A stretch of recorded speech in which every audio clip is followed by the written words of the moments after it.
I want to ask you a question that has two parts to it.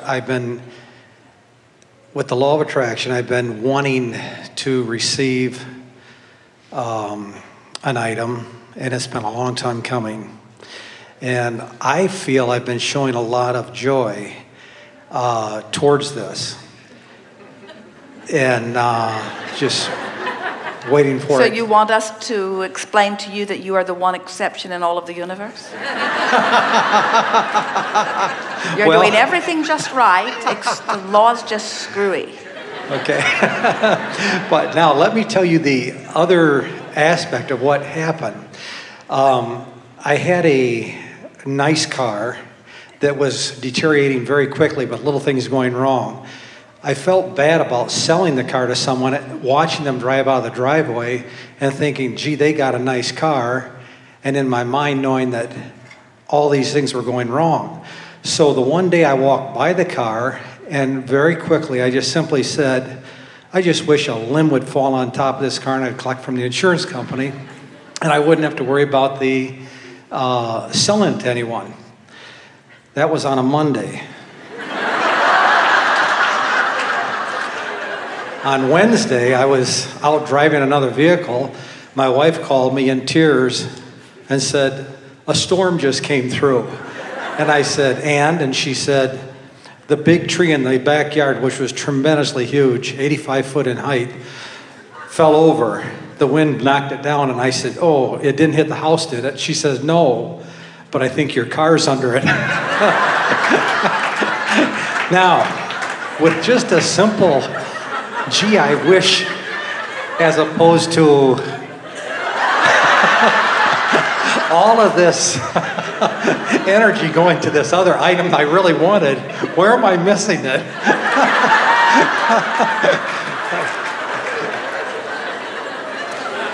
Well, you know, we've been talking about this vortex that is spinning. Yes.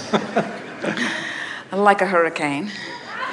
And summoning or drawing together all of the circumstances and events that through the path of least resistance will get you to where you want to be. You see, everything that you want is in the process of becoming, and it is coming to the degree that you allow it to come. Now, as you said, you said some things that are very telling in all of this. First, you said, it's something that you've been sort of wrestling with for a while. So yes. You knew that you could just think about what you want and why you want it and have just a clear, crisp, clean vibration, and the universe would just deliver to you in a easy to understand, easy to access way, a path of circumstances that would lead you right to what you want on every subject. But when you're sort of balled up on a subject where you want it, but you want this, but you've got this, you're aware that you want this, but you're aware that you've got this, so your energy is not clear about it. Now you're hindering the path. It's not a path of real allowing, it's a path of considerable resistance. But still, think about this grace that we're talking about. The universe is delivering to you what you want, and you are allowing it to the degree that you will allow it or not. In other words, to the degree that you have resistance, it's coming to you through the path of least resistance. Through the path of least resistance. So as you understand, it's coming through the path of least resistance. Now think about it. So you thought, well, it could come to me. I could earn a lot of money. No, probably not. Or I could win the lottery. No, probably not. Or I could inherit a lot of money. No, all of my relatives are... Nobody has any money. A tree could fall on my car and I could get insurance. Yeah, that'll work. That'll work. That was the path of least resistance. In other words, you carved out a way for something that you didn't think could happen to happen. And don't you find it a cooperative universe? The things you'll give up, not just you, but so many of you have practiced these patterns of resistance for such a long time that it's hard for you to just let the universe give you what you want and deserve just because you're asking for it.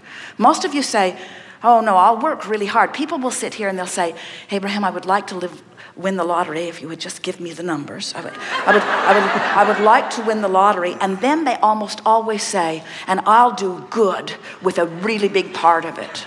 As they're trying to convince the universe that if the universe will just give them some good, that they will justify the good that's come to them by some sort of service. And we want to say that feeling that you have to justify the good that comes is what's stuck in your vibrational craw.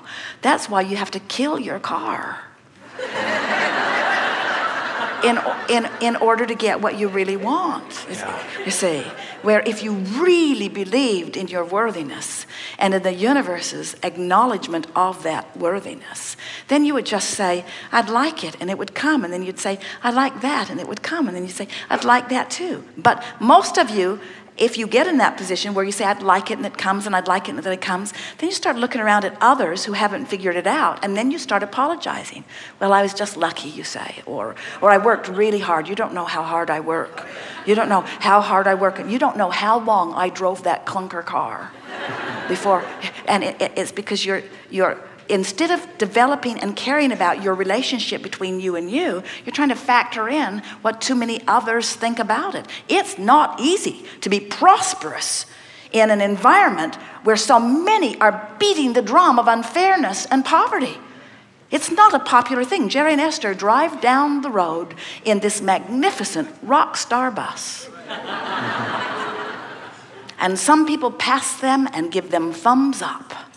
And some people have another finger up.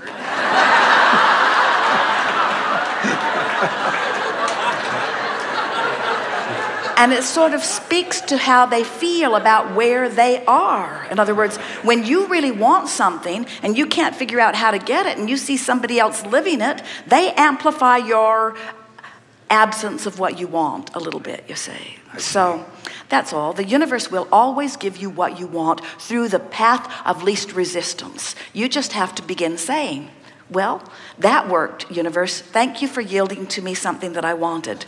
And next time, I'll do it in a less violent way.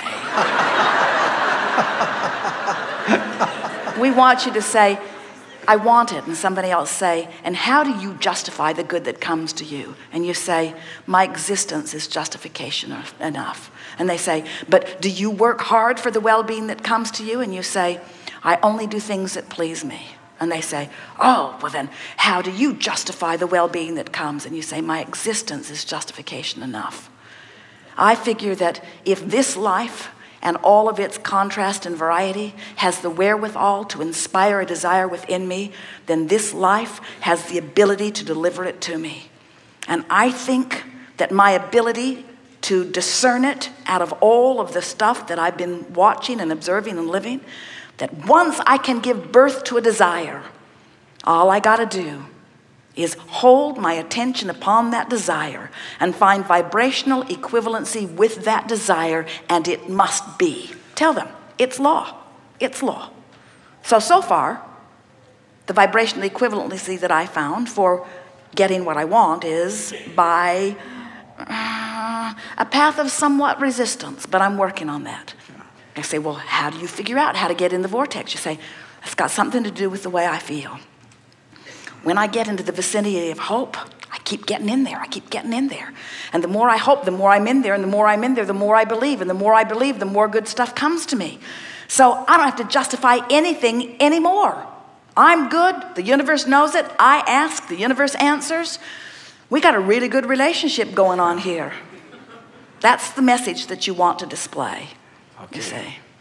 And meanwhile, the universe will help you out in whatever way it has to in order to get you to where you want to be. Obviously. The universe is rooting for you, and the universe will give you anything you want through the path that you will allow. So if you like trees falling on things. I said a limb at first. You must have really wanted that car. A limb falls on it, they'd probably fix it. I know it. You had to completely crush the car. You had to kill the car. Thank you.